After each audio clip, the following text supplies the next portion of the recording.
problème de la veille. Donc il faut bien que les gens comprennent que l'addiction ne va pas vous permettre de faire face à vos problèmes. Au contraire, c'est une fuite en avant.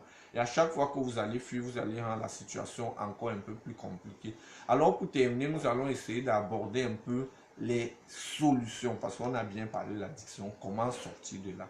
Ce qu'il faut bien comprendre, nous avons deux groupes de facteurs. Nous avons d'abord ce que je vais appeler les facteurs de vulnérabilité. Après, nous allons avoir ce qu'on appelle les facteurs de protection. La vulnérabilité, c'est à trois niveaux. C'est l'objet d'abord de l'addiction. Ça veut dire quoi? Si on prend par exemple la drogue en elle-même a un pouvoir d'attraction. Ça veut dire quand je consomme la drogue, il y a de la nicotine, dont mes cellules nerveuses vont en dépendre, dont la drogue en elle-même est susceptible de créer une addiction. Je consomme aujourd'hui une fois et puis je prends appétit et puis j'ai envie. Ça, c'est le premier facteur. Il est inhérent au produit ou au comportement. Le deuxième facteur, il est lié à l'individu lui-même. C'est ce qu'on appelle les facteurs individuels de risque. Ça veut dire quelqu'un qui manque de confiance en lui, quelqu'un qui est déséquilibré, quelqu'un qui a une vie difficile. Il aura plus de chances d'être addict à une substance ou un comportement parce que sa vie est difficile. Et il y a beaucoup d'expériences qui ont été faites dans ce sens-là par des psychologues. À partir du moment où on isole un sujet d'une situation de stress, si on lui donne la possibilité entre consommer de l'eau ou de consommer de la drogue ou de l'alcool, dans une situation de stress, vous allez vous rendre compte que l'individu est naturellement porté vers la drogue ou vers l'alcool. Il y a donc un dernier facteur, toujours de vulnérabilité, ce qu'on va appeler les facteurs environnementaux. Ça veut dire quoi? C'est déjà la compagnie, c'est le milieu dans lequel on évolue. Si vous marchez avec des gens qui consomment beaucoup de l'alcool, même si vous n'êtes pas un consommateur, vous allez être tenté.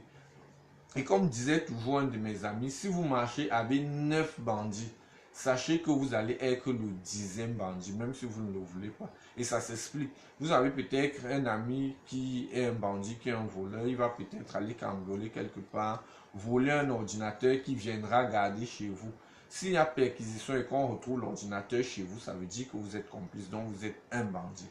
Maintenant, donc, il y a ce qu'on appelle les facteurs de protection. C'est ici les solutions. Ce qu'il faut donc comprendre, si un produit, si une substance a un pouvoir qui peut créer l'addiction, sachez que de la même manière aussi, ce pouvoir-là peut être un pouvoir thérapeutique. Vous allez voir, par exemple, dans les hôpitaux, on utilise de la morphine pour soigner des malades, les douleurs, par exemple. C'est de l'héroïne, mais quand on l'utilise dans le cadre thérapeutique, il y a des malades qu'on a soignés pendant des mois et parfois des années à la morphine. Quand ils guérissent, ce n'est pas pourtant qu'ils vont devenir des toxicomanes. Donc le produit peut avoir ce côté-là aussi thérapeutique. Il n'est pas toujours susceptible de créer une addiction. Donc on peut regarder le produit autrement. Et tout va donc dépendre de la raison pour laquelle on consomme quelque chose. Si on consomme un produit ou on adopte un comportement parce qu'on a une souffrance psychologique, parce qu'on veut fuir un problème, c'est ça qui est susceptible donc de générer l'addiction. Maintenant donc, le facteur individuel de la protection, c'est la confiance en soi. Donc si vous avez confiance en vous-même, si vous cherchez à vous développer, si vous cherchez à grandir, si vous cherchez à améliorer vos conditions de vie, si vous savez ce qui est important pour vous et si vous pouvez donner ce sens-là à votre vie, ça veut dire que vous évitez toute forme d'addiction. Et même si vous en souffrez, ça va être ce qu'on appelle les addictions minimes.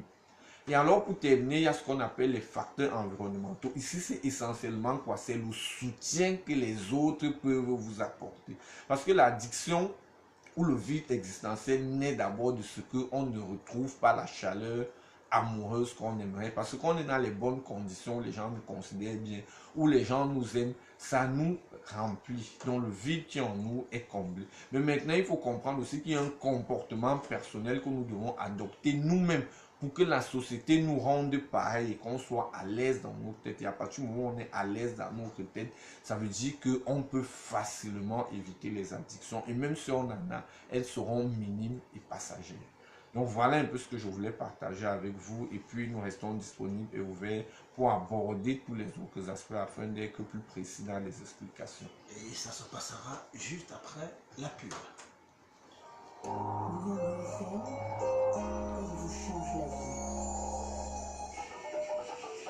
Chers parents, la vaccination des enfants de 0 à 11 mois et des femmes enceintes se fait gratuitement dans tous les centres de santé. Faisons vacciner nos enfants selon le calendrier vaccinal.